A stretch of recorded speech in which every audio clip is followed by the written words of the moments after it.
It's quiet.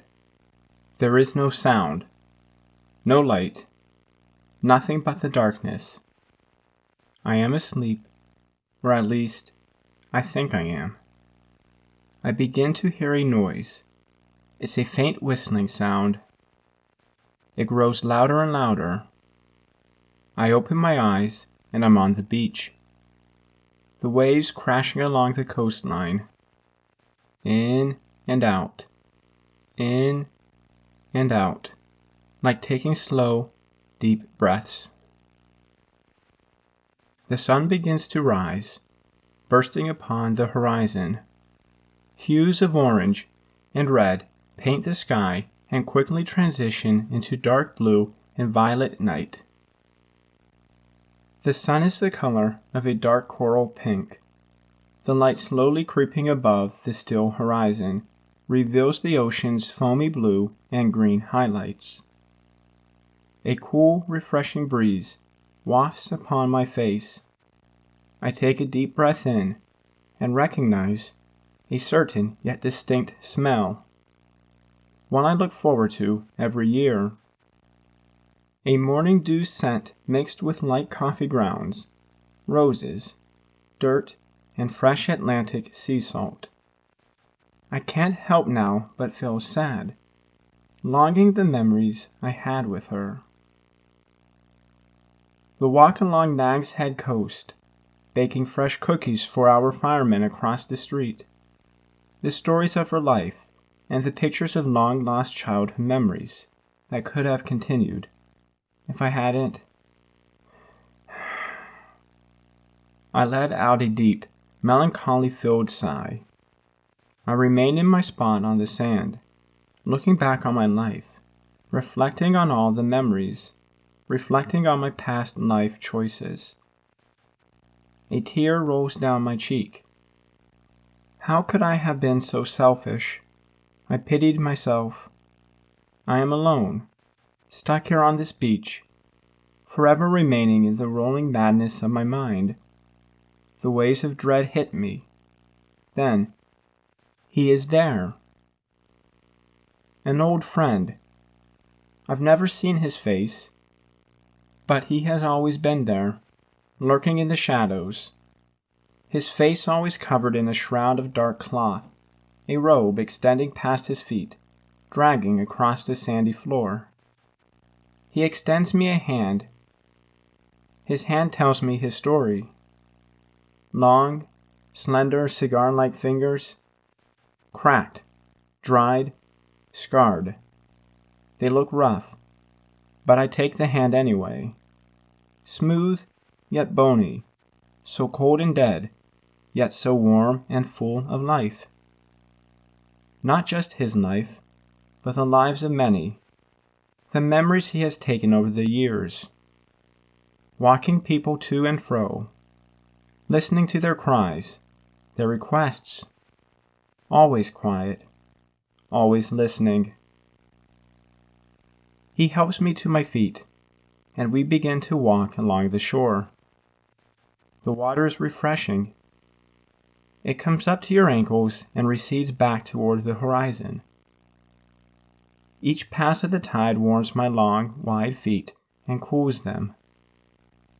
The sand between my toes is gritty and exfoliating.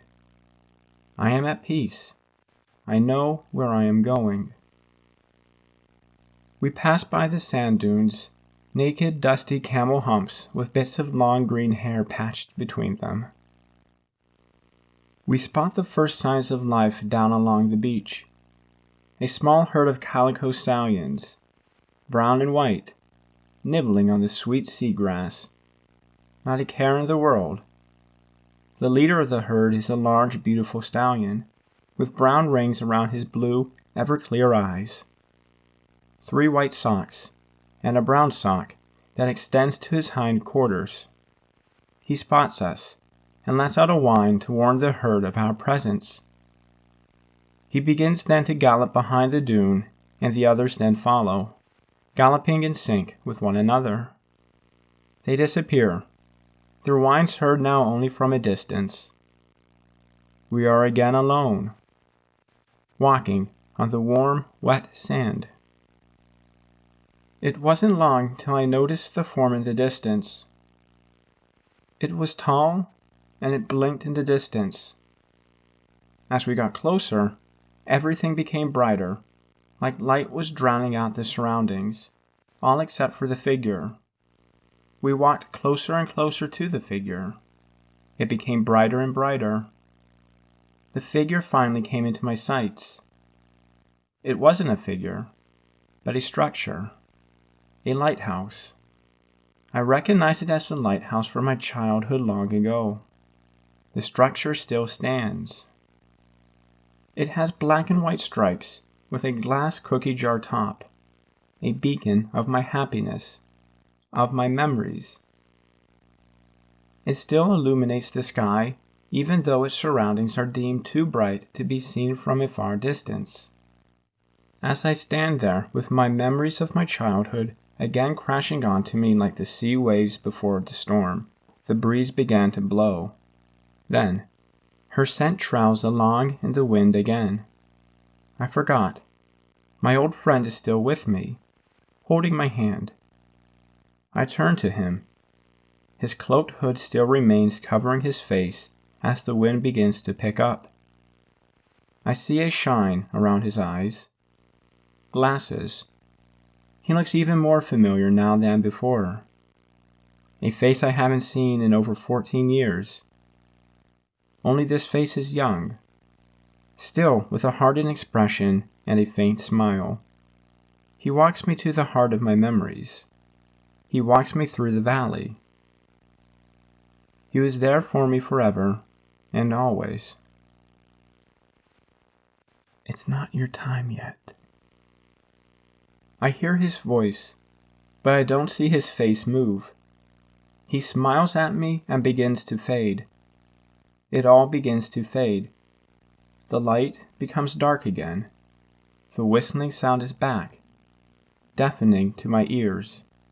Then a sound, a mechanical beep. Beep, beep, beep.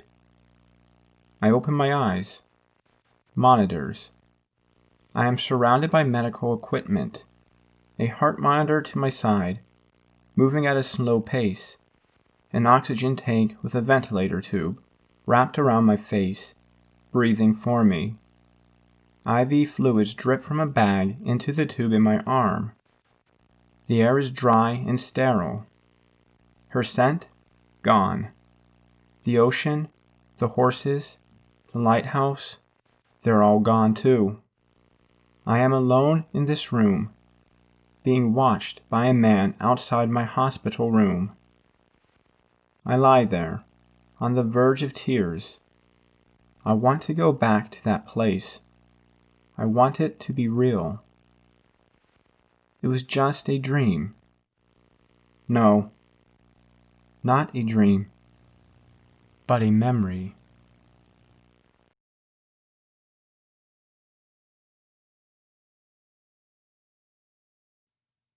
Hi everyone. Thank you so much for checking out this episode today. I appreciate it very much. YouTubing is something that's totally brand new to me. It has and it will certainly continue to be a learning process, but it's my goal to produce videos that you'll enjoy, videos that will scare you hopefully just a little, and videos that you'll be able to learn something from. That said, If you have any suggestions for my improvement, please let me know. I would love to hear them.